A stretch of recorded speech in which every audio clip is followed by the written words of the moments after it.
The United States Navy is poised to meet the future with a new generation of high-tech transformer-like fighting machines. Fast. Increase your bucket to left 15! 36 knots and increasing. Yeah, here we go, here we go. Versatile. Hang it up, hang it up. All right, get this done quickly. And deadly. We're green range to kill it. Kill it. These are the pioneering warships, USS Freedom and USS Independence.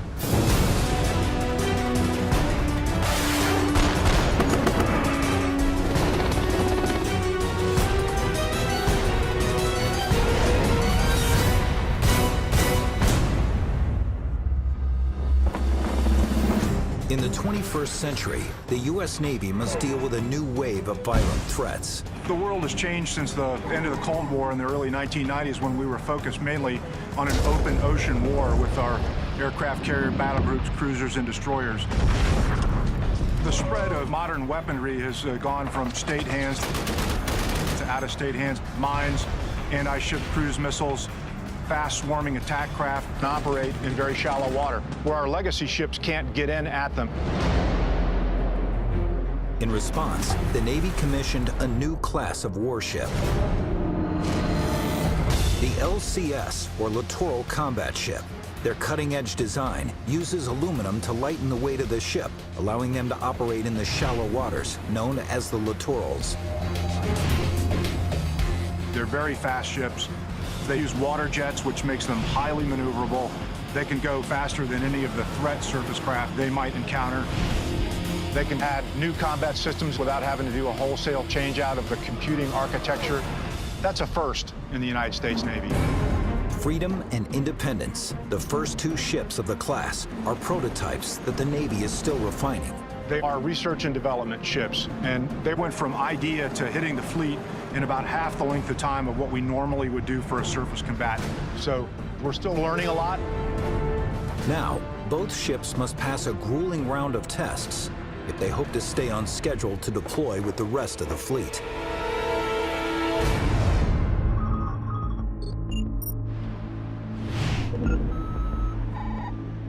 In Southern California, crews install one of 3 interchangeable combat systems on Freedom. The Surface Warfare Mission Package.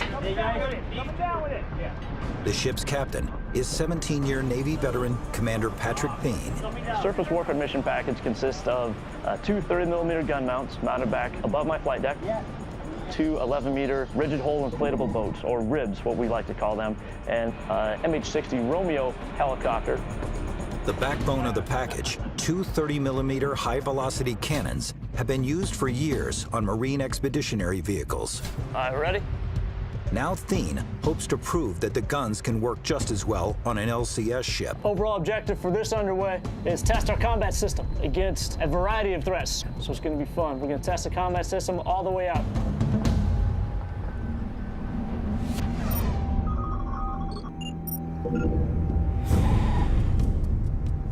The other LCS-class ship, USS Independence, prepares to set out from Florida. How many more pallets of supplies do you have? Its captain, Commander Jerry Olin, who enlisted at 18, has worked his way up the chain of command. His ship is installing a different combat system. We're about to take Independence out for testing to try to integrate all of the components of the new Mine Countermeasures Warfare Mission Package. This mission package uses a remote-controlled underwater vehicle and specially equipped helicopter to scan coastal waters for mines, classify them, and then destroy them. Much of this equipment is still unproven, so civilian experts will ride along on both ships. I've got representatives on board from a multitude of program offices that own different components, several naval engineering centers. 501 and with Dahlgren Division, the certification. We are guests on this ship. No one likes, is it guests and fish or go bad after 3 days. So we have to be very cognizant. We are here not because we have a right to be, but because they allow us to be. 3 things right now that I'm looking at for Killer Tomato. Right. They're here to make sure the systems are, number 1, operating at design, and number 2, if there's some ways we can improve them. These two captains will take their civilian and Navy crews out to sea and put their new combat systems to the test. These prototypes must accomplish their missions before they can be used in the real world. Everything that we're doing now is a stepping stone. I want to take the ship out and want to go deploy. We need to be out there and doing things for the fleet, but also I know that we are testing everything out for the follow-on ships of the class. There's some things that we just have to get done. So if we get things right here, and I'll say when we get things right here, right, we're setting not just us up for success, we are setting the next set of crews up for success, because we're setting the future of the Navy right now, right here, okay?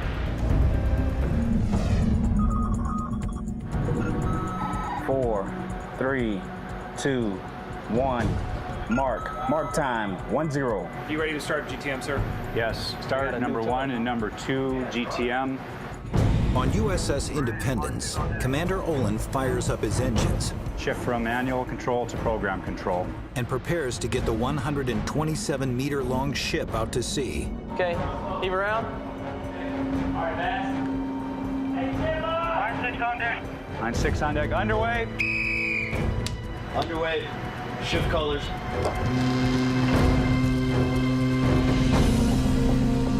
One thing that's unique about this ship compared to a conventional Navy ship is that it's extremely maneuverable alongside a pier. A traditional ship has screws that push water directly aft, and they rely on rudders to steer the ship. But this ship is essentially an enormous jet ski. We steer by water jets. Good power, sir. Back 30% bucket, all engines, aye, sir. Because we have water jets, we're able to manipulate the configuration back aft to walk the ship sideways from port to starboard. Good rate of movement off the pier, about a half a knot. We do have 2 tugs connected today, and we do that as an insurance policy. The ship is very expensive, and if something were to go wrong, why not have them available? But they won't work today. They're just going to be tied up, standing by, and we're going to work the ship all by ourselves this morning. 70 yards, aye. Coming out nice and flat, under control. Independence is a very light ship for its size. I mean, we only draw about 14 feet of water, but we're a very large ship above the water. A trimaran hull gives Independence improved stability during high-speed maneuvers. It also provides a large amount of interior space for its mission packages. Her flight deck is 4 times the size of a destroyer's. Cam off deck, I'm in heading mode. Aye. Once Independence is clear of the docks, Captain Olin throttles up and heads for the test area. We can drive 40+ knots. We'll steer by actually angling a water jet. 400 yards to turn, next course, 243. We can turn on a dime. Very quickly, 80 to 90 degrees per minute, and additionally, we lose very little speed in that turn.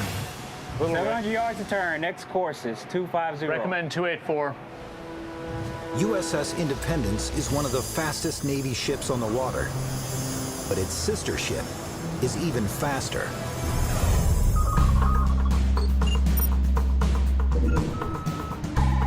Chang, you ready? Ready, sir. Taking all lines, get ship underway. Taking all lines. Underway! Underway. There you go.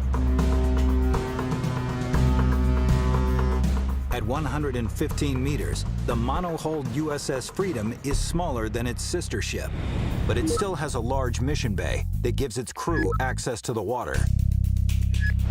What sets Freedom apart are its powerful gas turbine engines, which generate almost twice as much horsepower as the turbines on Independence. One of the things that makes this ship kind of unique is we have the world's largest marine gas turbines. You know what I want to do? Gotta blow the carbon out, sir. Sounds good to me. Autopilot engaged, coming to 245. Here we go. Jets to center. I like to drive the ship fast. The ship was designed to go 40+ knots. So how I look at it is if it's designed to go fast, well, let's go fast and make sure that it can. 37 knots. Very well. She's pulling hard to the right today. 36 knots, right. The ship has clocked speeds at 47 knots, which translates to 87 kilometers per hour. That's about 10 kilometers faster than the larger destroyers and aircraft carriers. were designed to ride above the waves, kind of like a speedboat. We also created a rooster tail up above the height of the flight deck. So you've got a 3,000 plus ton warship going 40 plus miles an hour while we're kicking up an Olympic-sized swimming pool of water every second by those jets. It's a great, great sight, and it's very fun to do. What's your speed? Gas zone 3, right by the line. I've got a little aggressive personality for ship driving. The U.S. Navy is not used to ships that can drive this fast, so it's a great opportunity for me. Every time that we go fast, we're learning something new, and we're figuring out a way to make the future ships of the class better. Drop boost jets? Yeah, drop boost. D2. Now, Freedom must make its way north to the Point Mugu Sea Test Range, just west of Los Angeles, where in the morning, the real mission work will begin.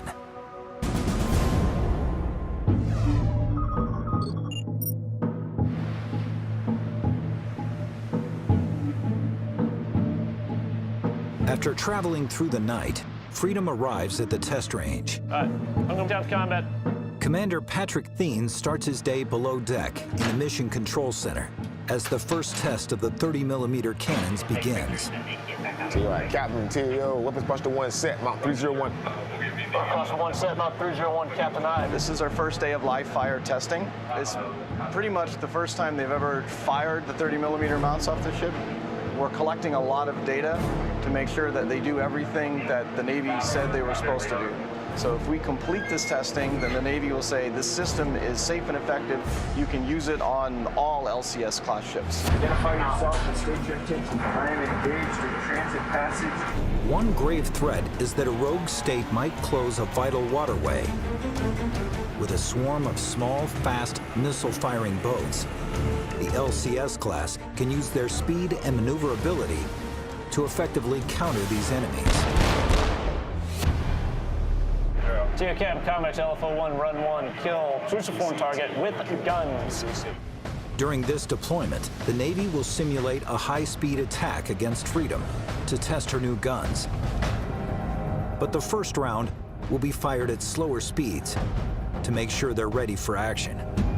Doing a live fire, 30mm gun shoot from each side, Mount 301, 302. Gonna do some zero firing, which is essentially making sure that what we're shooting at on target is actually what we're aiming at. We're shooting a static target that's just floating in the water. Like any other gun, you have to align the sights. This one is the same way. While the bridge crew will have a visual on the exercise. You guys drive from up there, just keep it on that spot. The precision shooting takes place 2 decks below. All the guns are designed to be controlled and fired from a MCC or Mission Control Center. We can still fire the guns locally at the gun mount itself, but then we've lost all the radar sensors and everything else that we use to give us a better picture. It's just not as accurate and not as efficient. DSO guns, Weapon Buster 1 set. 301's ready. Take firing bearing 009 for 1,000 yards. Clear to fire, weapons free. I'm getting excited. Shortly before 0700 hours, the crew's ready to take their first shot.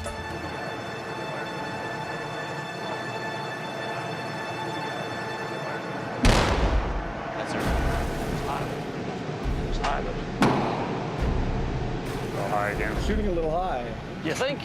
Just a little bit, maybe? So I think they're adjusting for that right now. Why we do it now? It's just like zeroing out a rifle, same thing.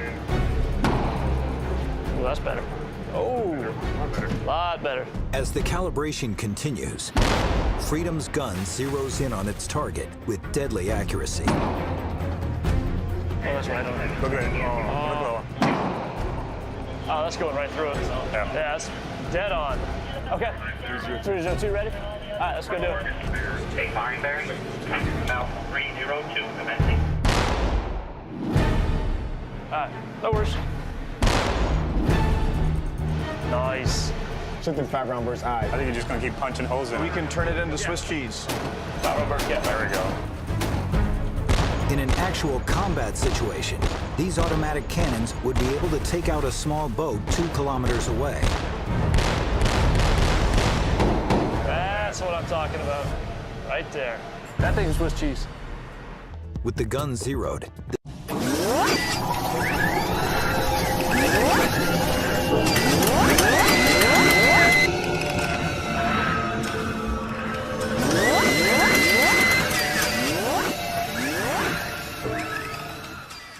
team moves on to the next task. There it is. It's on your screen. When we do these tests, we start small with low complexity and we work our way up to more complexity. So right now we'll move into shooting a slowly moving target. Army weapon. Go and burst. Look at that. Nice. The crew has the starboard side gun dialed in. That's here, Captain Ceasefire, Mount 301. Ceasing fire with Mount 301. Then the port side 302 gun takes aim. Whoa, whoa, whoa. Go the other way. It's going to be long. This gun, however, has trouble finding its mark. 302, compact modular sight is down. You can still fire it, but we will not have any stabilization. Check fire, check fire, check fire. Check fire. Go ahead, check fire on. I ain't firing if you're going to lose control of the gun. I'm crazy, but I ain't that crazy. This entire deployment is to test these guns. Just a few hours into the exercises, Freedom's mission is already in jeopardy. Really? Closer inspection of the gun mount reveals the sighting mechanism is broken. This will sideline the gun until a replacement part is sent to the ship. These things, they happen. The combat systems on the ship are incredibly complex. This is, again, a brand new ship. This mount has never been installed on a ship like this before. Frustrating, but not frustrating to the point that it's a game ender that we can't continue on. What's your plan here? Should move us a couple miles so we can chuck a killer tomato and go shoot it. All right, I'm shooting. The team presses on. Great deal. Yeah, change the plan. Position for the next event, which is the killer tomato shoot. This time, they'll be firing the ship's native 57mm gun. This gun can accurately hit fast-moving targets up to 8.5 kilometers away, so it's Freedom's first line of defense during any attack. All stations, TAO, go ahead and visually and electronically clear the range. TAO, I hold range visually and electronically clear. Although a permanent fixture on every LCS ship, the crew still needs to align the sights of the gun before it is ready for the high-speed tests. Green range for fire at Mount 5-1. Once a ship is coming with course 270, we'll kill the train. With a 4-meter barrel length, the cannon shoots larger rounds, so it demands a bigger target. And then our engagement will be against a killer tomato, which is essentially a big balloon, a 10-foot cube floating on the water, big orange thing we can see and shoot at downrange. Hey, we're standing by to start LFO2. All right, man, ready to go? We're green range to kill it. Kill it. DSO firing.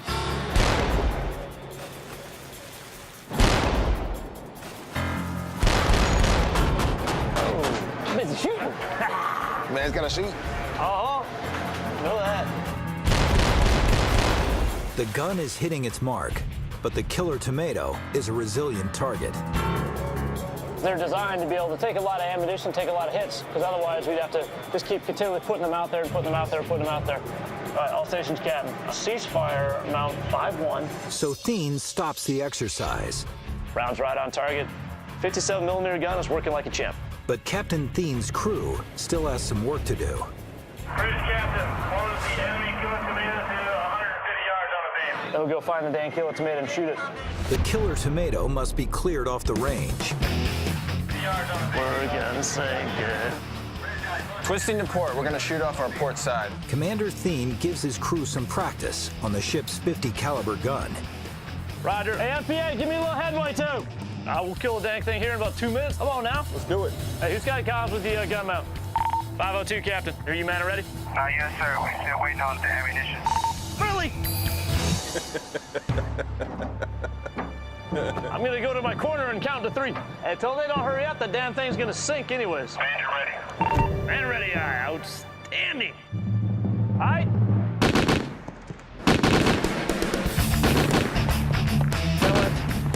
Come on now. Killer tomatoes can be a challenge to sink. There you go, right up. You get one hole in it. That hole gets covered with water, it fills with water, now you got a big air pocket. So then you gotta shoot that air pocket. There you go. Get on target and kill it. Come on now. The target takes several direct hits, but still fails to deflate. Really? Really? It's going down. I know it's going down, slowly. but it ain't going down fast enough. With crew pride on the line, Roger, we're changing gear over to the XO so you can shoot. XO Dale Heineken takes over the gun. There we go. There we go, right on target. XO's a killer. XO, let me see your war face. That's some positive feedback. You just say it. I like to eat tomatoes. I don't mind slicing up a few. Honestly, if I get the chance to kill one, I'll kill it as well. No target. Davy Jones. Anytime you get to shoot the guns, it's a lot of fun.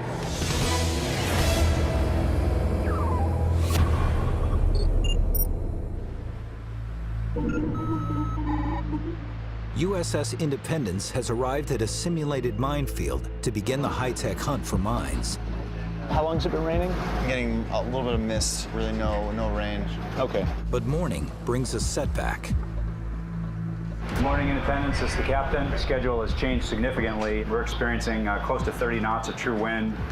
We have predictions of gusts up to 50 knots. There's a small craft advisory, which means we can't proceed. While Independence is more than capable of handling rough seas, the small civilian support craft monitoring the testing are beached.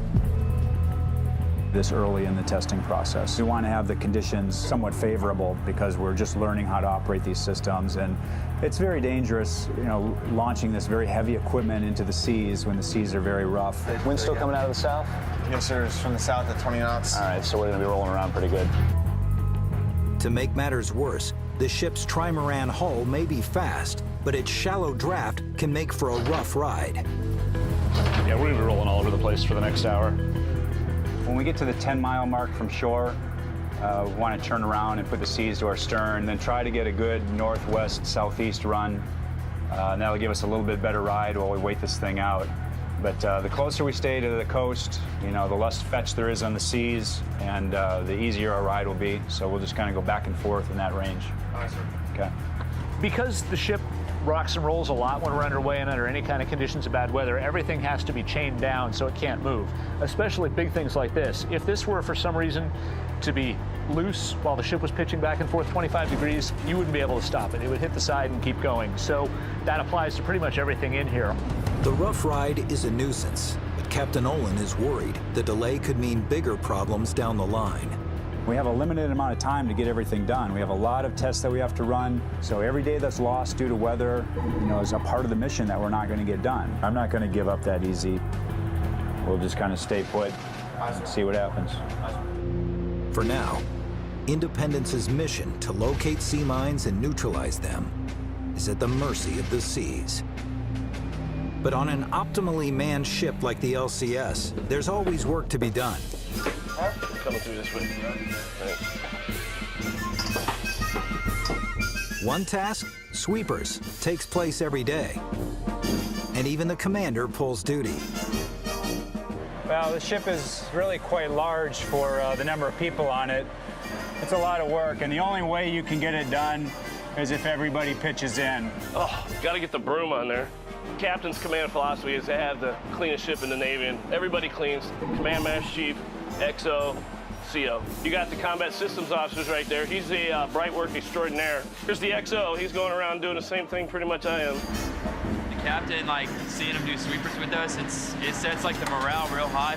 I mean, if the captain's working and you're not working, well, that's pretty clean. It kind of makes you think. It's maybe I should actually grab a broom and actually work, So I started my career cleaning. I'm probably going to end my career cleaning, it looks like. Are we about ready to wrap up here? Good job, everyone. This is the power of the broom. The crew of Independence polishes off this duty. Good, checking course. And by mid-afternoon, there's a break in the weather. It's like true wind is shifting. Commander Hargreaves thinks we should give it one last shot. Okay. So, all right, let's do it. So we want to call it flight quarters? Okay, another twist. We're on.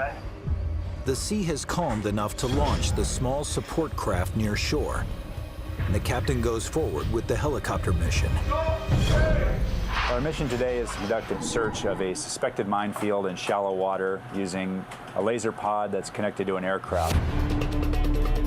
Sea mines have destroyed hundreds of naval vessels since their first use over 200 years ago. and the threat is increasing. Iraqis laid more than 1,300 sea mines in the northern Arabian Gulf during Desert Storm, seriously damaging 2 Navy vessels. And there are new concerns that terrorists will use mines to sabotage key commercial shipping lanes and waterways, such as the Suez Canal. Clearing these mines has always been a life-and-death mission. Mine warfare has been conducted from wooden ships that have to enter the minefield and transit at about 3 knots or so while they search for mines and then have to stop and destroy the mines. They're in the minefield with very valuable cargo on there called a United States Navy Sailor. The Littoral Combat Ship allows us to be outside of the minefield to locate and neutralize mines with no danger to the sailors. They do this using a helicopter and a remotely operated semi-submersible to carry out a 3-phase process: detect, identify, and engage. Coming up! One tool used by the helicopter is the Airborne Laser Mine Detection System, known as ALMIDS. Is a sensor that attaches to the helicopter that shoots a laser down to the surface of the water to search for shallow water mines. Mounted on a Seahawk helicopter, ALMIDS uses pulsed laser light to rapidly image large volumes of water to detect floating and near-surface mines. From the standpoint of the overall mission, it's the first step. If we can get the shallow water cleared, we know that the water is safe for the RMMV and the other sensors to go in. 10-year Navy veteran Lieutenant Rory Kipper oversees flight operations on the ship. We're just moving the helicopter out now from the hangar. We have personnel walking beside it, making sure that it's not going to slip, and we have a guy sitting inside riding the brakes for safety. The $25 million MH-60S Seahawk is a proven Navy asset. Its hinged tail and folding blades reduce its footprint aboard ships. Once we get out onto the spot, we can unfold the tail, unfold the main rotor blades, and prepare it for flight. Navy pilots fly the ALMIDS missions, but civilian specialists install it, since the technology is still being tested. Release the straps. All right, slowly raise the weapon. Up. The ALMIDS is housed in a 370-kilogram pod attached to the helicopter and controlled from the cockpit. Once the pod is ready to launch, Captain Olin and his Navy crew resume control of the mission. Call away flight quarters and let's get the ship into the seas. So turn into the seas and slow to about 8 knots. Flight quarters. All hands man your flight quarter stations. All personnel not involved in flight quarters stand clear of the weather decks aft of frame 50. Covers about to be warm topside now. With its crew of 40 stretched to the limit, team members must perform multiple jobs. All right, GSM-1 Duarte, ET-1 Hill, HMC Morris, GM-1 Ryan, CS-1 Neristan. All right, everyone, don your Mark 1s, your cranials, stand by outside for FOD walk down. Before they can launch, the crew assembles for a crucial task to clear the deck of foreign object debris, or FOD. All right, FOD walk down. Hey, let's walk the FOD. Culinary specialist Tanika Neristant was in the galley prepping lunch when flight quarters was called. Hey, spread it out! Here on board this ship, we wear many hats. I'm in the galley, I refuel, I'm a medical first responder, stand watch on crew surf weapons, I'm on the fire party, and there's a few other jobs that I know I have that I'm not naming off right now. You're good? Okay. Yeah, all right. We do get sleep, but sometimes it's not much. Amber deck. Amber deck. This is the helo control tower. This up here is the helicopter control officer, or HCO. So they're doing engine startup and rotor engagement. It's actually one of the more dangerous times because until the rotors get fully engaged, they can droop and flop around a bit. The guy down there in yellow on the flight deck is the landing safety enlisted. He's the only person in direct contact with the pilots on the flight deck. Turbo Jim, green deck. Green deck. Green deck. biggest danger is mostly to the helicopter itself, because if you're on a deck like this, the deck moves around with the water, so you can tip the helo over or have it slide across the deck. So last thing they do before launch is the chalk and chain crew goes up there, removes the chains that are holding it down, removes the chocks from the wheels so it's free to take off. But they want to do that absolutely last in case the ship takes a funny roll or something like that.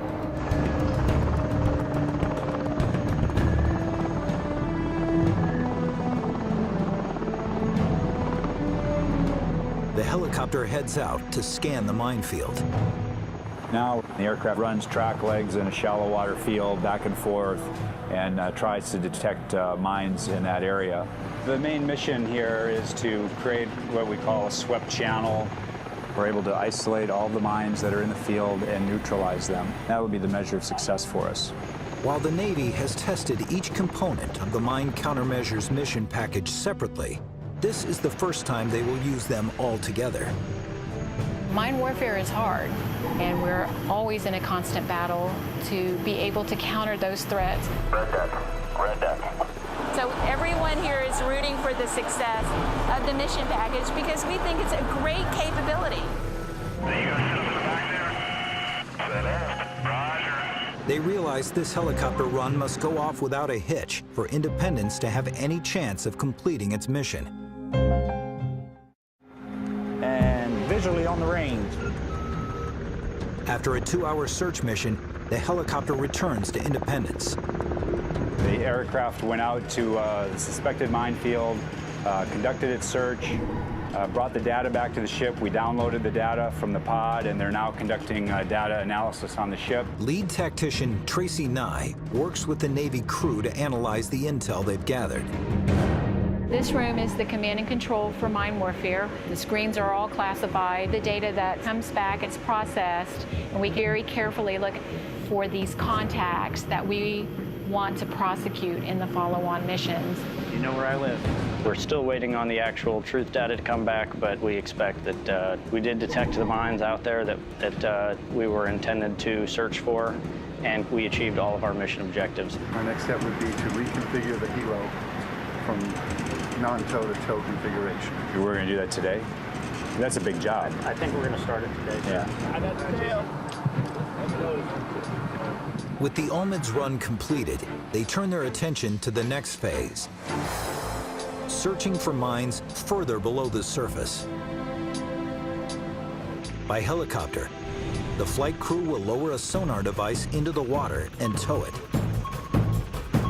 After Olmids missions are successfully completed and the surface of the water space is safe for our towed sensors to be put in, we configure the aircraft from a base H-60 helicopter to one that is capable to tow a Q-20 sonar system, which we have here sitting on the deck. We tow it behind the helicopter using a reeling winch.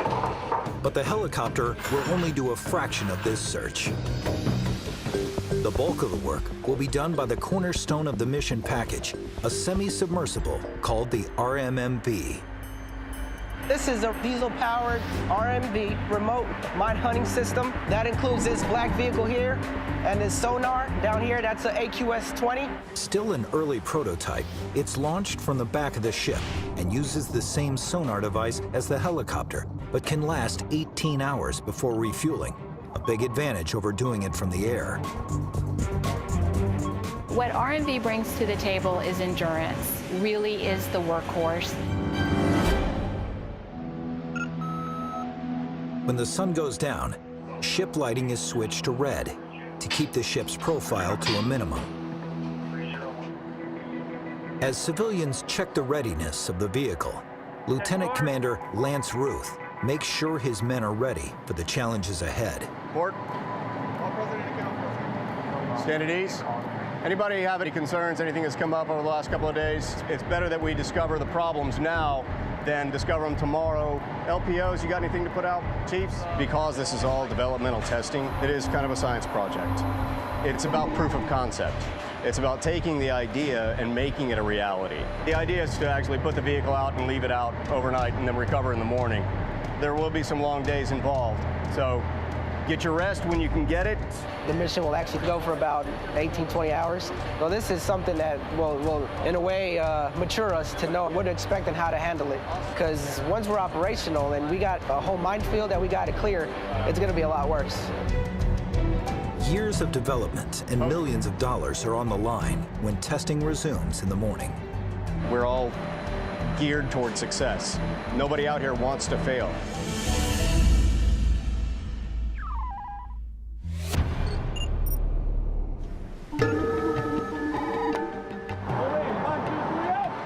USS Freedom has already suffered the breakdown of one of its 30mm guns, but the other gun mount is still working.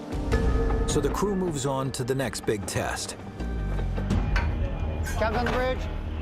We're going to be going against remote-controlled boats. They're going to be heading at the ship about 30-plus knots. This is really kind of the graduate level exercise that we're doing today. This is Warship 1. Nothing high-speed operations. All vessels requested stand clear of my wake.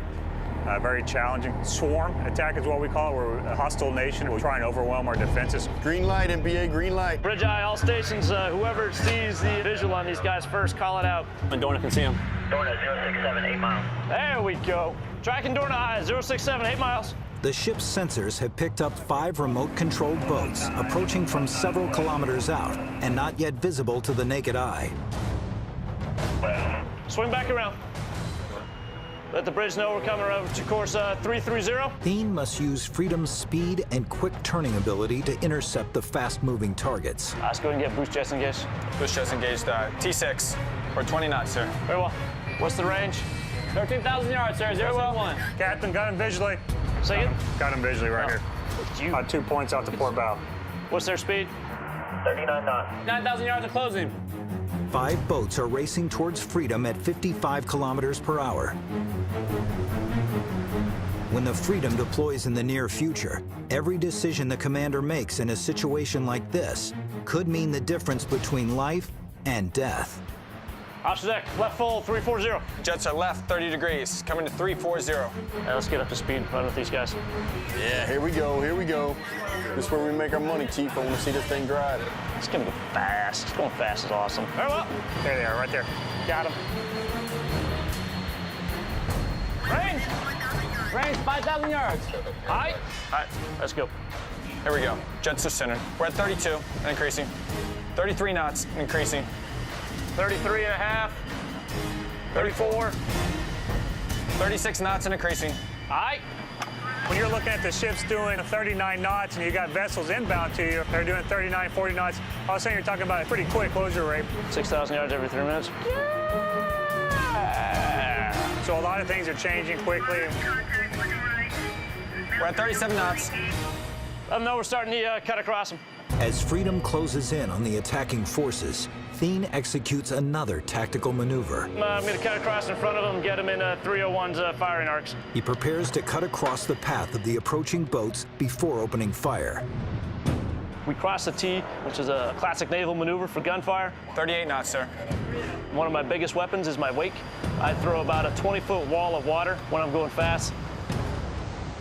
Increase your bucket to left 15. Left 15 on. So with the small boats, when I cut across them and create a wake, I need to gauge, okay, how fast are they going to move through the wake so I know a good open fire range. Should be coming into 301's cutouts here if they're not already there. BMC, stay speed of the contacts. 20 knots, sir. 20? Yes, sir. Really? All right. The captain's tactics might be working too well. There's speed 21. That's it? Really? No way. Webs.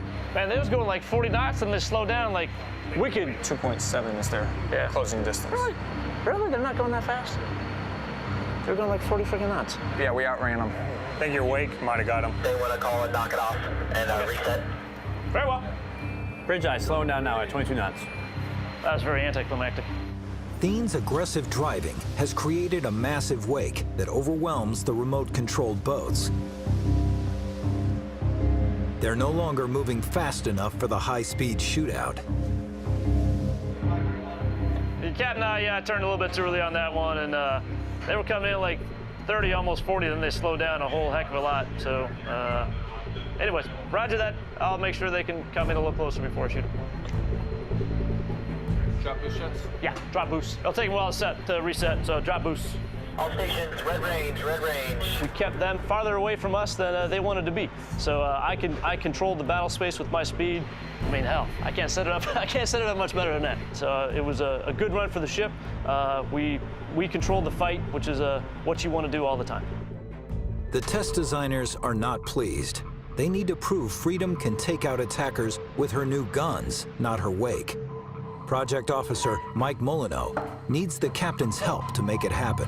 And completely made our test event very difficult. Yeah. So you know your tactics next time? You're ready to reset? Yeah. And we got an idea of how they're going to drive now, too. Yep. So, which gives us a bit of an advantage. Very wimpily. You can have a remote control boat. That's really all they want to do. I know. They really want us to kill them. I know. And I really want to kill them. In my own special way. Okay. Every captain is unique and unto their own. It's his ship. He does what he wants with his ship. So we have to flex to that. The new gun has yet to fire a shot at the fast-moving targets. Captain Thien will have one more try to prove it can get the job done. Cutting across them, we weren't going that fast when we cut across them. So it wasn't that bad, but it wasn't that bad. We know we can run with them. We can run with them. With precious time slipping away, Freedom quickly repositions and starts again. All right, about 20 knots, we're going to open up to about 5 miles from these guys, and then come back to the event. We're going to swing around and do exactly what we just did. TA9. 3,000 yards. OS1. You got contacts there? It's that blob right about there. the 25 degrees off port bow. Range visually clear. Range visually and by radar. Closing at a fast rate of speed I. MPA, turn around 47, 4,500, and that'll be perfect. This time, the captain turns the ship while the boats are further away in an effort to reduce interference from his wake. Perfect! Finesse recommends coming left and running hard. Coming left. Set weapons posture 1, mount 301. Set weapon posture 1, mount 301. Set weapon posture 101 I. Stand by for open fire. Stand by. Stand by to open fire. T-Oven has still hold the range electronically. Freedom's speed allows her to move quickly into range for the 30mm gun. Yeah, I can't give you anything better than this. I really can't. 3,600 yards. But it needs to fire before any advantage is lost, and attacking forces unleash their weapons. Why are we not shooting? Come on. 3,000 yards. Very well. Shoot, shoot, shoot. Ask TA why we're not shooting yet. There we go. That's what I want to hear. Really? Come on now. We're gonna shoot some stuff. Tear the crap out of these guys. A little long. Yeah. After firing single rounds, the gunner tries to overwhelm the boats with a series of rapid bursts. Go and burst. You guys got any clue why I can't fire? Why are we not shooting it? Captain, there's a fault on Mount 301. No way! You can't make this up. What's your fault? You shoot. It's coming off and on. AOMPT, clear fault. Attempting to fire. Still got a green to shoot high. Well, apparently it didn't fall as much as we thought. Still shooting. Only able to shoot one round at a time, 301. Bridge copies. Captain, only able to shoot one round at a time with 301. Well, shoot one round faster. We have a GCU fail fault on Mount 301. Unable to shoot with Mount 301. Recommend break off. Unable to shoot, recommend break off. After a fitful start, the remaining 30mm gun has stopped working. All stations, hold fire, exiting the safe firing bearings. Hold fire, exiting safe firing bearings. Hold fire, sir. Hold fire, aye. All right, here we go. Let's go ahead and cease fire on this mount. We're gonna finish this exercise right now. We gotta figure out what the hell's going on with this gun now. All right, sir, cease fire, all stations. All right, go ahead and slow back down. All right, sir, coming down. With one gun down, Freedom could continue the tests. But losing this second gun is a game changer. If technicians can't quickly fix the problem, they may have to pull the plug on the entire mission. It's believed to be one of the safeties built into the gun, maybe giving us problems. We know that if we fire the gun when the ship is traveling at bare steerage, 3 knots, we do not see this fault. But we know that it does fault when the ship is blasting along at 30 knots plus. It's shaking and jiggling, and now there's a lot more motion involved. Hopefully, we can try to find some sort of engineering solution to this problem. Thien is still hoping any needed repairs can be made quickly and at sea. Sure. He and his crew have a good battle rhythm building. All right, Mike, what's the plan? You got a plan? And the commander wants to minimize any possible delays that would interrupt their momentum. So the part arrives tomorrow at noon. Oh. They would like the ship to pull in port Friday and then get underway Monday. Yes, I know. The General Dynamics tech doesn't show up till Saturday. Why don't we just pull in? Why don't we just pull in on Saturday then instead? Because that's overtime on the tugs. And the part arrives tomorrow at noon. They want to start on that part and troubleshoot for as long as they can. Really? There's an upside to this. It means we still get to test. The consensus is to temporarily halt Freedom's testing and head to nearby Port Hueneme for repairs. Get with Ops. Let him know that's the plan. I'll put it in an email right now. Yep. Cool. Thanks. This testing is incredibly expensive. It's not my call. That decision is made by people on the beach, the people from the program office. They're the ones paying for all this. We need to demonstrate that the system works, and if we know we have a problem, we have to fix the problem before we move forward. Otherwise, we're just wasting taxpayer dollars. Sailors belong on ships and ships belong at sea. But this is why we're out here, to test the weapon systems, test the ship. But it's always frustrating that nothing works how it's supposed to work. Not so happy about this. I understand. I'm just saying. I understand. All right. Thank you. Thanks.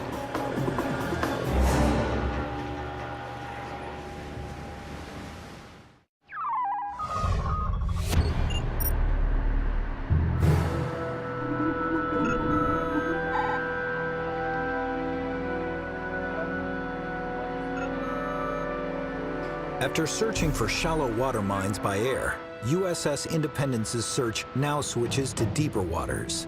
I don't know, I think the seas look favorable.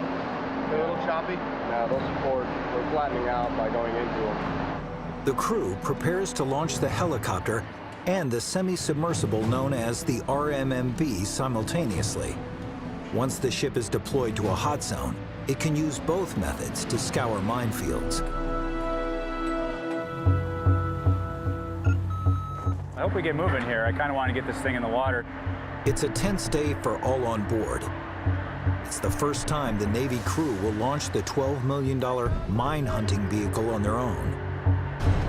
Today, the sailors are taking complete control of the system. So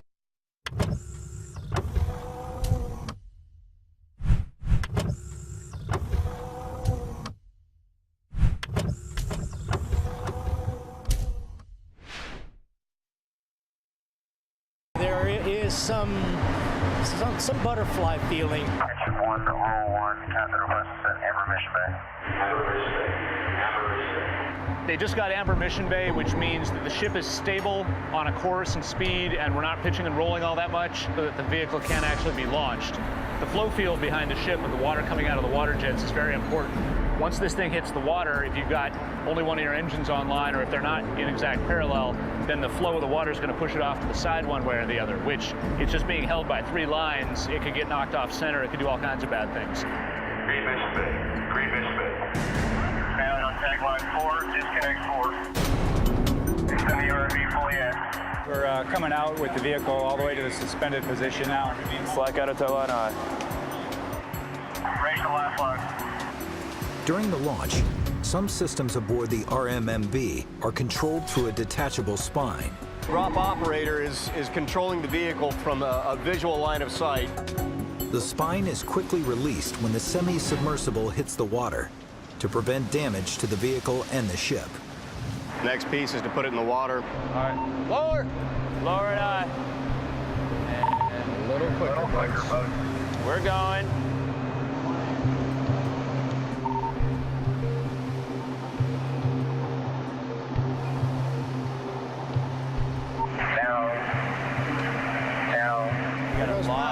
You got a lot of tension in Shackle 5.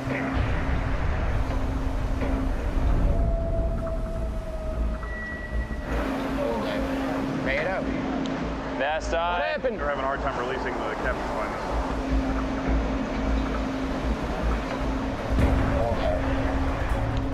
So what's happening right now? What are we waiting on?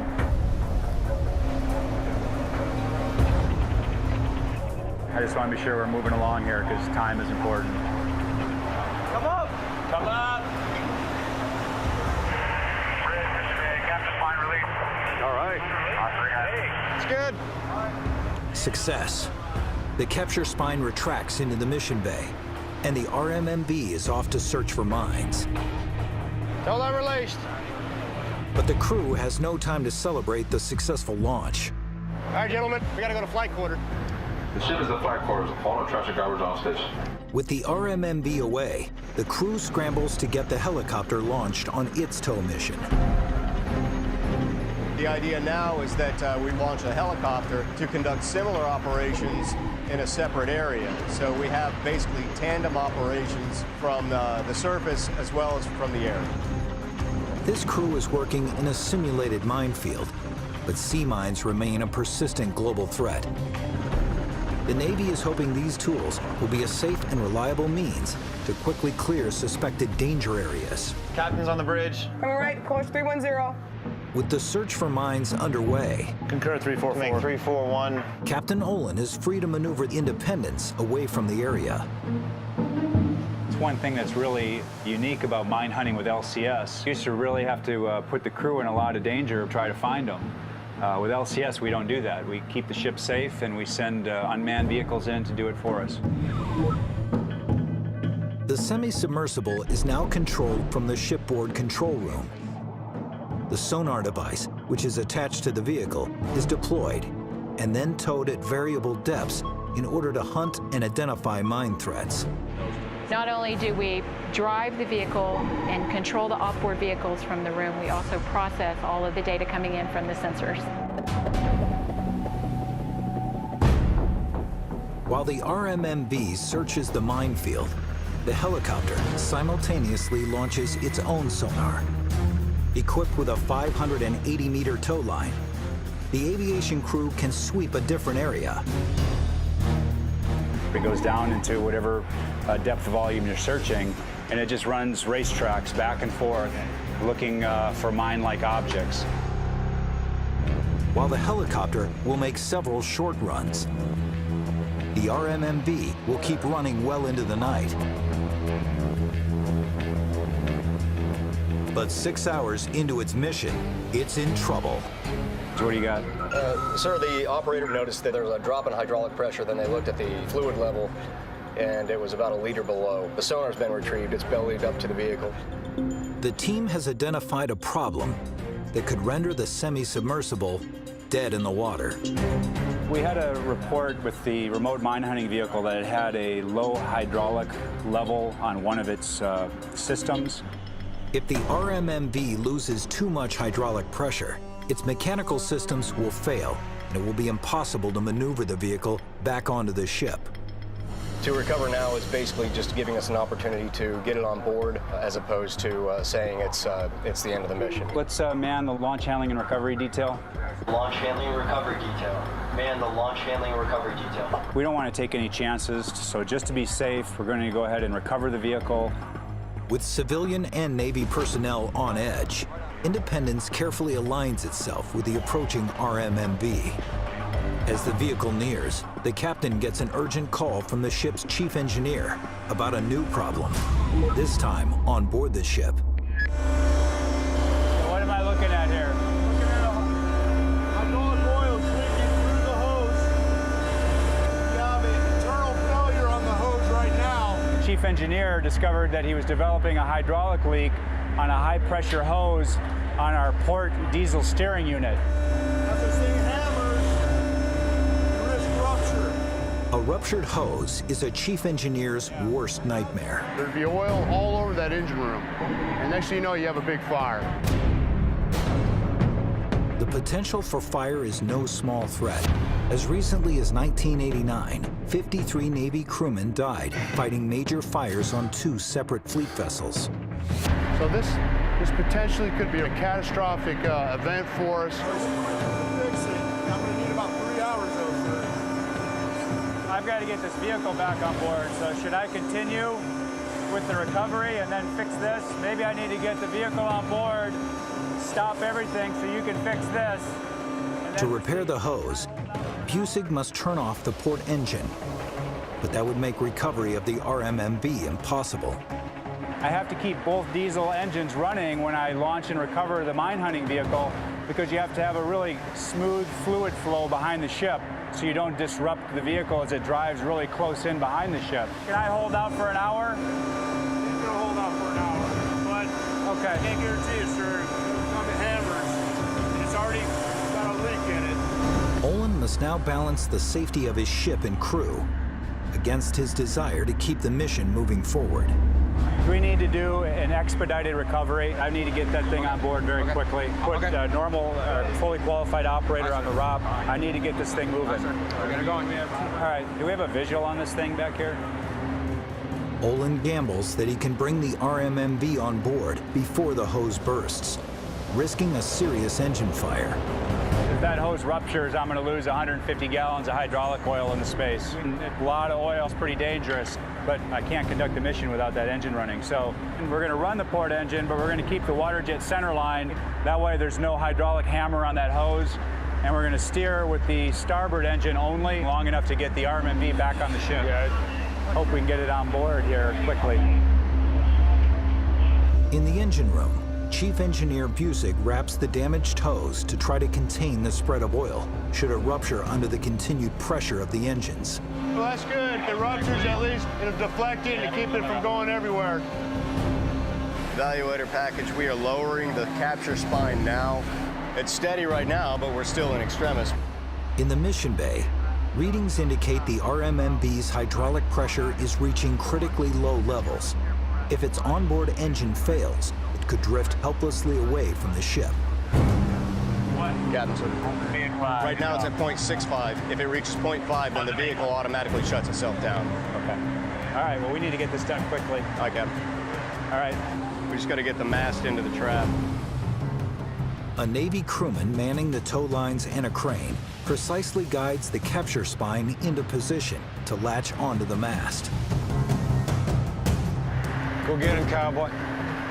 Go get him. An extremely tricky maneuver when traveling in varying sea conditions. We're close here. Yeah. The front line came out. It's like threading a needle.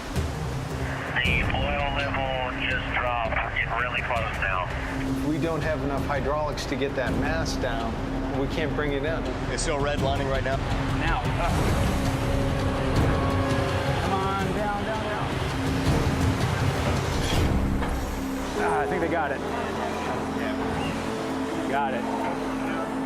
The capture spine is now connected to the RMMV, and the crew takes control of its recovery. Hey, RMMV's out the water. It's close. Bridge captain, shut down the port diesel and the port water jet. They begin the careful process of moving it back into the mission bay.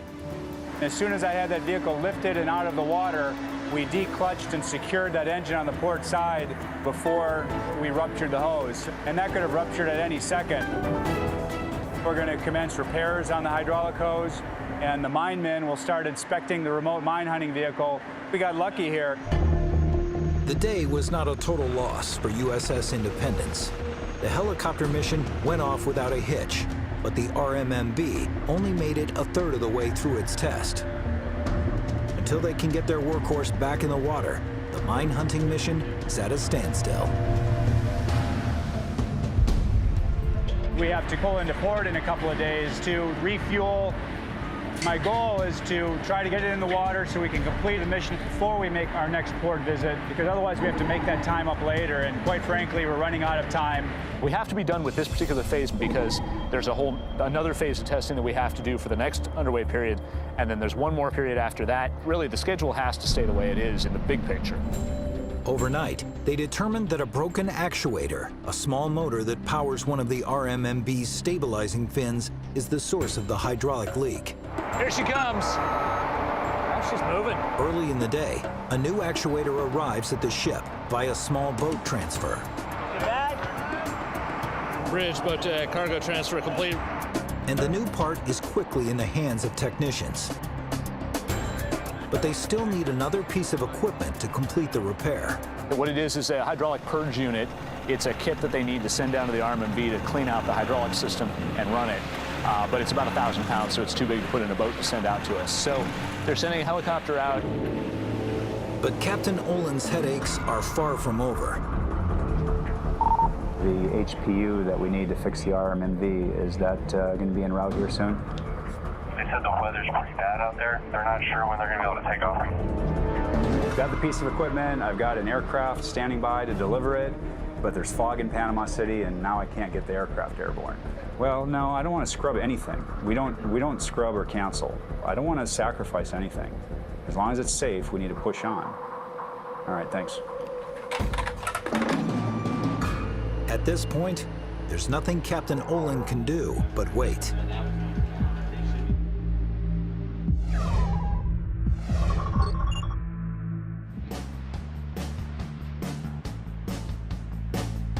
Usually when we can get an hour or two in the schedule, we try to run a no-notice drill. All right, I'm en route to medical. Making a safe route? Yeah.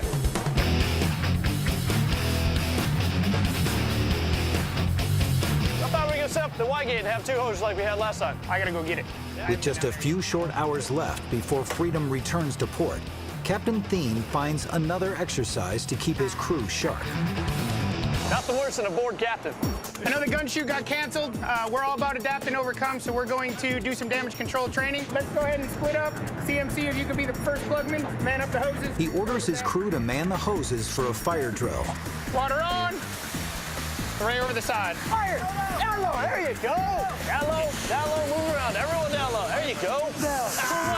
For Thien, this drill is more than preparing for danger on the high seas. It's a means of building morale. Don't spray my light.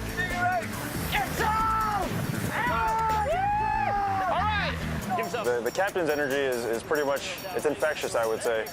Definitely, that energy kind of feeds us and kind of keeps us going. Every crew reflects the personality of the commanding officer. His energy resonates in all of us, and it's a fun place to be. Fight the fire! Don't straight and go down an angle. Just fight. Keep fighting as you're doing it. Keep fighting. Keep fighting. I love training. It's freaking awesome. Spirits are high as Freedom arrives at Port Hueneme, a naval base 100 kilometers northwest of Los Angeles. The ship will dock here for 2 days to make repairs to the gun mounts, and the captain doesn't want his crew to lose their edge. Don't let yourselves get out of the groove we're in and the tactical mindset. When we get back underway on Monday, it's going to be an hour transit to on the range and putting rounds down range, okay? We need to be ready for that ASAP. We are here to fix weapons so we can go out and shoot and kill things, okay? So everybody needs to keep that in your brains. Freedom's crew must wait out the weekend before they know if they can return to the firing range to complete their mission. There's always a time crunch. There's some risk to accomplishing our mission all the way, but right now we can't complete the mission without the guns being fixed.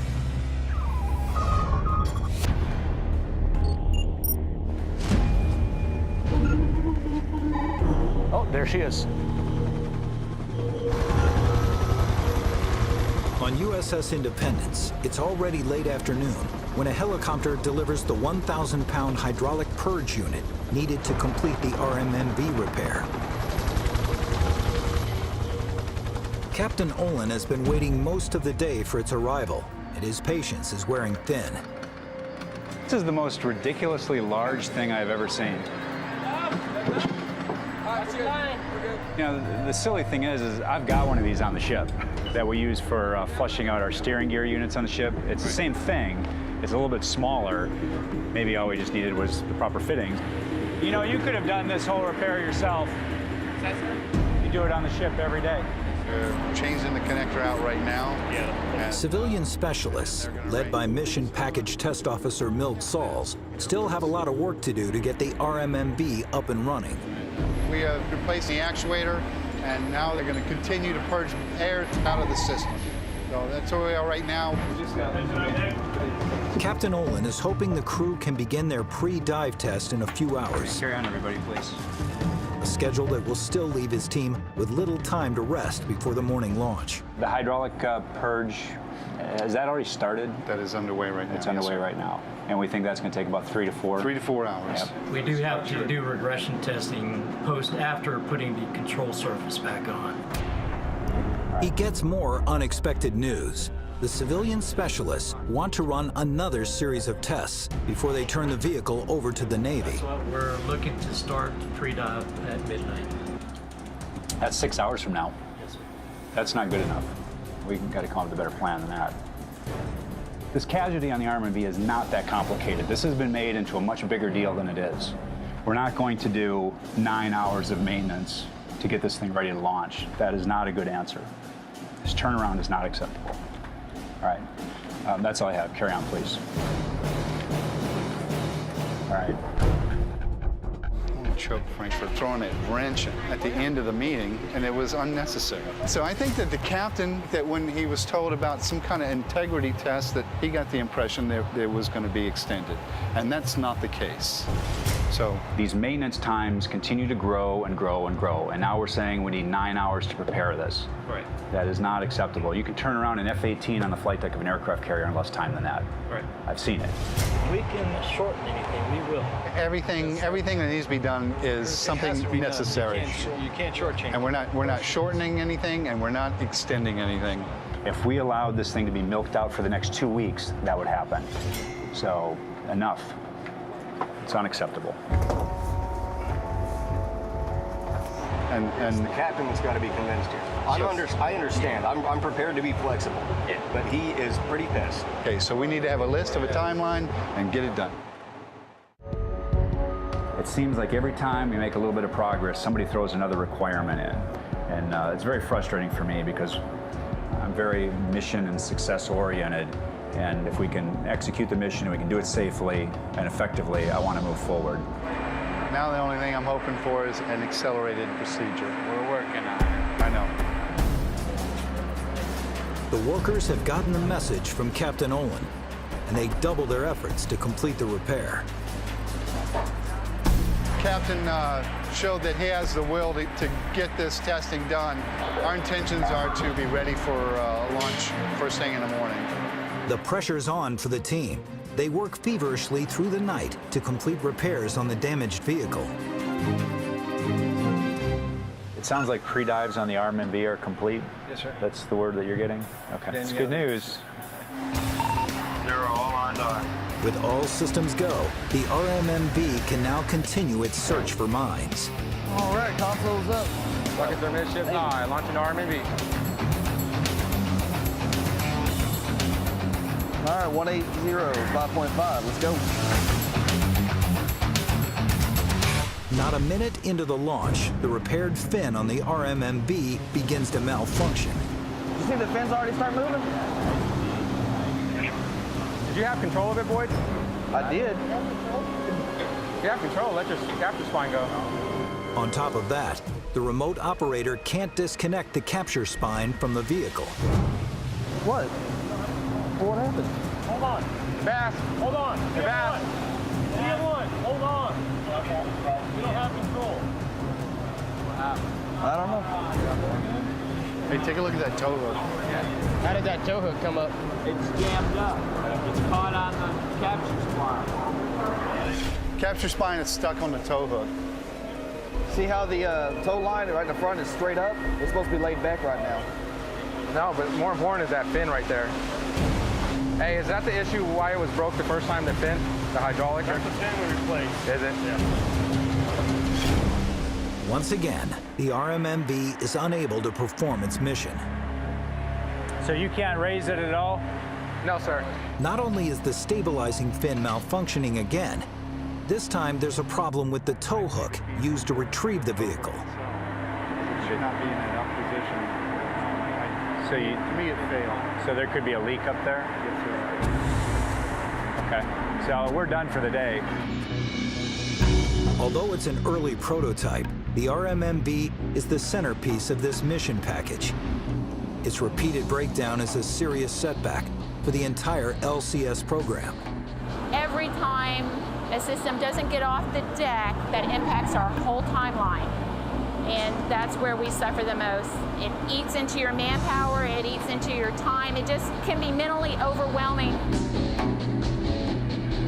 But despite the bad hand he's been dealt, Olin's not ready to fold. I'm trying to be very aggressive and ensuring that we keep things moving along.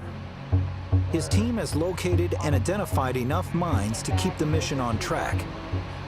The captain still has one card left to play. All right, we need to plan the remaining 3 days that we have. I mean, it's going to be aviation-centric. We'll plan the next mission over the calls that we got from the RMV mission that we ran. They decide to move forward to the third stage of the detect to engage scenario. Ready? It's finally time to let the Airborne Mine Neutralization System, known as AMNS, take out the identified mines. The ship's helicopter will carry the AMNS and lower it into the water. The pod releases neutralizers known as Archer fish, which swim up to the mines and detonate. This is a way to be able to separate ourselves from that minefield and maintain a safe distance and keep our sailors safe. Back off. If the mine does explode, we're in the air, we're not in the water. OS1 Macomb should be giving you a bearing to the ship.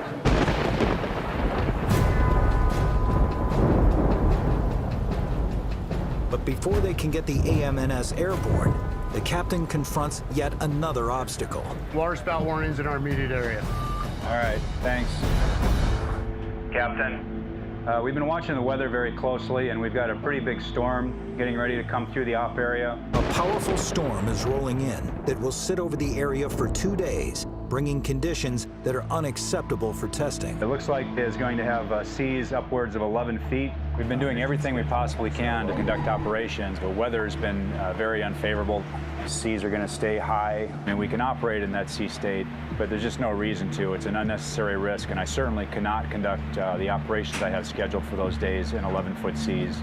Olin is already on a tight schedule, and the storm isn't expected to clear before the ship is due back in port to refuel.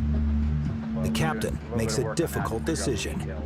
So, we're making preparations to pull into port tomorrow morning. That's all. Thank you. He's taking Independence into port early without completing the detect to engage mission.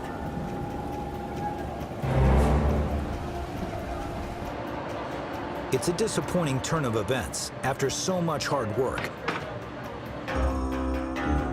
So Olin gathers his team one more time to see if they can somehow salvage the mission. Hey, everybody, stand at ease, please. The mission team needs to figure out how do we capitalize on the remaining hours that we have, and that's what we've got. All right. We do have the option, sir. This is way outside of the box, but we can launch pier side.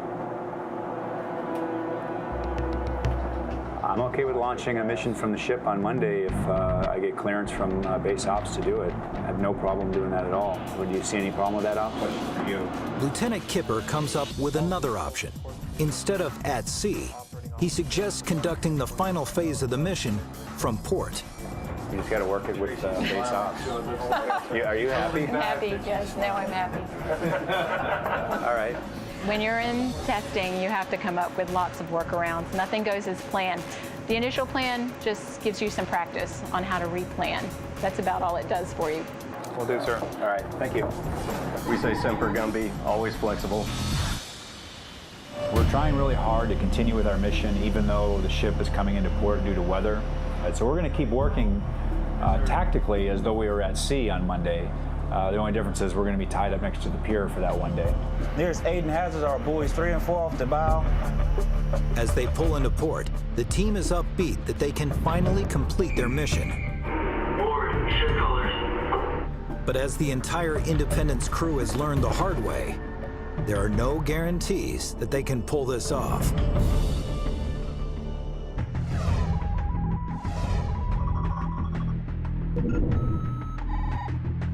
Test team, if you need to go check your equipment, sensors, whatever, get out there and do it now.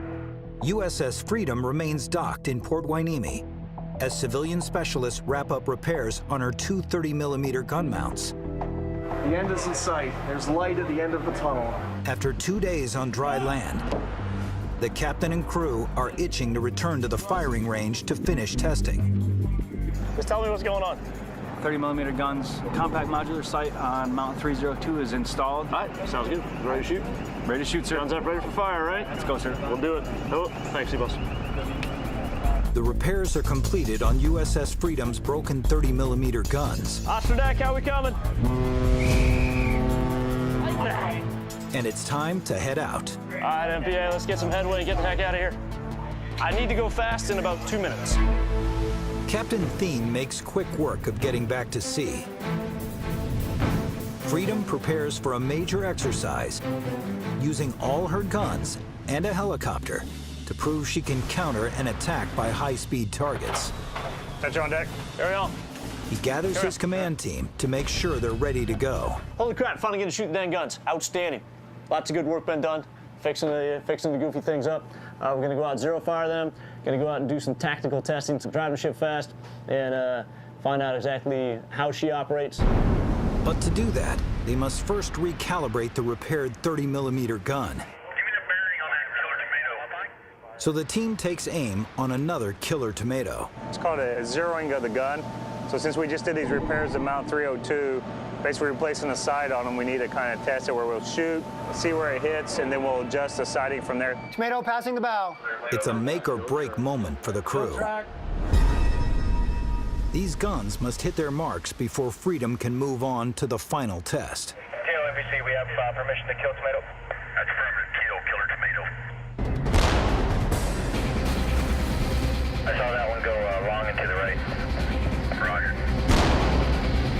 I think you're still a little bit to the left. I think maybe a little high too. I'm not sure. TLNBC, 3 rounds fired. Make correction. Looked like it was right on target. 270 right. All right, you were to right. Shoot it. Perfect. That was dead on. Direct hit. Awesome. I think we just shoot like what we did that last round, and we'll kill whatever we shoot at. That's affirmative, sir. Now that the 30mm guns are zeroed in, they unleash their final rounds. It's guns versus killer tomatoes. And it's not even close. That's a direct hit. Guns did great. It took them a little bit to get it zeroed in, but once they got it zeroed in, I pretty much finished the target off. That was kind of sweet. The 30mm mounts have passed with flying colors, but their next test won't be so easy. Tomorrow, Commander Thien and his crew will have to face off against 5 incoming enemy boats, moving almost as fast as the speed demon Freedom herself.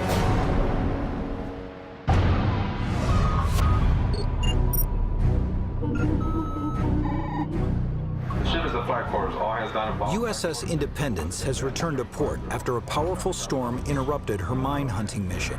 But she has a job to finish. Now the helicopter will make a 150-kilometer flight back out to the danger area. The purpose of this mission is to neutralize the mines that were found using the other sensors. So whereas Q-20 and Almonds were looking for mines, this is going out and individually destroying each mine that we found using the other systems. Got to. The hands clear coming up. The AMNS carries 4 armed 16-kilogram self-propelled Archer fish that are deployed underwater. But on today's exercise, the crew won't have the satisfaction of seeing them detonate their targets. They will not be live ordnance, so there won't be an explosion because we're shooting at a training mine that we don't want to destroy, and the Archer fish units cost several $1,000s. There's no shape charge in the nose of these destructors, so we just touch the mine with the destructor and we've completed that sequence.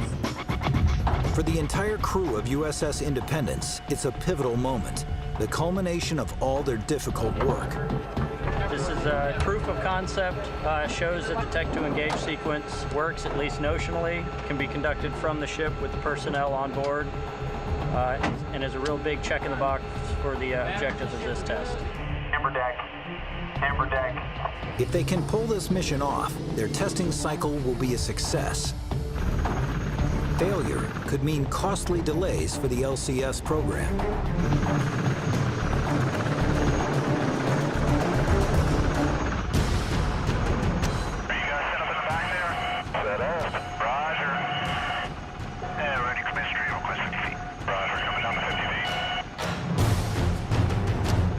The Seahawk arrives at the minefield. The crew lowers the pod with the Archer fish into the sea. Devices in the water. Roger, you are clear to launch neutralizer. Roger, launching neutralizer. On board the chopper, the remote operator locks onto his targets and then releases the lethal Archer fish, which is equipped with both video camera and sonar. Got a video. And neutralizers away. Copy. Flying good. Now, the Archer fish heads for its target. And I got the contact on sonar. SO arm on. Roger. It closes in on a moored mine. Pass master. Roger. Master arm is armed. Trigger pulled. The Archer fish is just centimeters away from the mine. Good hit.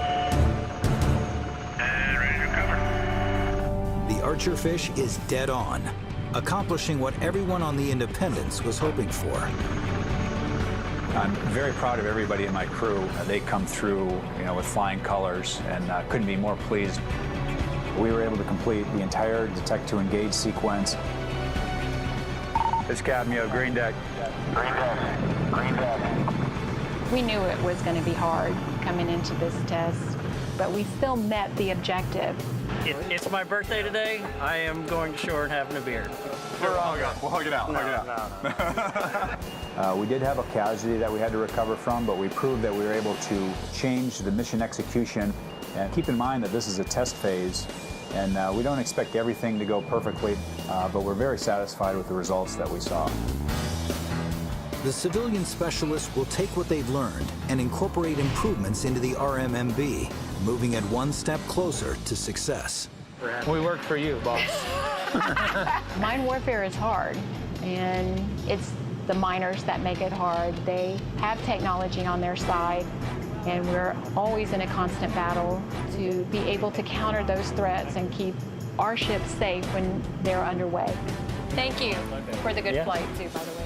No problem. With their backs against the wall, the crew of the USS Independence stepped up and completed their test mission. But USS Freedom is still out at sea. Go chase some guys down, blow some stuff up? And her crew still has something to prove. In a few hours, Freedom will face off against 5 8-meter-long remote-controlled boats that will close in on the ship at 40 knots. LF-04 against the small boats. Hell yeah, let's go tear those things up. All right, we're ready. Questions, comments, difficulties? We got Captain. Let's nice. Break. Let's go and kill them damn things. The stakes have never been higher. The crew has not fired their guns at speed. If they falter on this final test, it will be a major setback for all on board. Every time we get out, we have to show improvement. Otherwise, there's no point. If we're going backwards, no one likes to go backwards. Flight quarters. Designated personnel, man your flight quarter station. All hands not involved. Flight quarters stand clear after frame 56. This is the grand finale, graduation exercise from this testing. This is what we came out here to do. This is going to be challenging. We're going to get to employ some tactics, all within this one engagement until all the boats are destroyed. We're ready to go. The helicopter will provide location and speed of the inbound contacts and relay target information back to the ship. In today's mission, our role is to launch the helo, detect the small boat targets, track them for the ship, and then get out of the way so the ship can engage with their weapons. Captain NPC, set weapons posture 2, Mount 301, 302. All right, I'm going on to combat. Captain's off the bridge, on the way to combat. The captain heads to the mission control center as the conflict draws near. Freedom has a lot on her plate. Today's the big game day. We have the ship fixed. Ship goes fast now. We have guns that are working and some good range coordination. Make sure those targets are out there and we'll tear them up. Until they are within visual range of the ship, the helicopter continues to track the targets. All right, coming in on the contacts. All instruments are looking good. Coming up. It transmits the coordinates back to mission control. This is it. First set of boats coming in. Heads up, track 81164, port quarter. Small boats, composition 4, a hostile, kill 81164 with guns. Got the guy coming up the left side. 6,000 yards. 267, 6K. Got a lot of sea clutter over there. With the target info relayed, the helicopter clears the range. Now Freedom can begin the engagement. After days of missed opportunities, the moment of truth has finally come. Bridge copy. The captain returns to the bridge, where he can command the ship's movements. Cam's on the bridge. Kill 81164 with guns, 5,000 yards. All right, they're 5-1 cutout. Take me to swing around all the way to the left. The distance to the target steadily narrows. And CAO captain coming around left. Get ready to engage. Captain TEO, engagement in progress.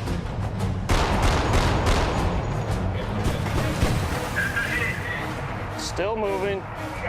2,200.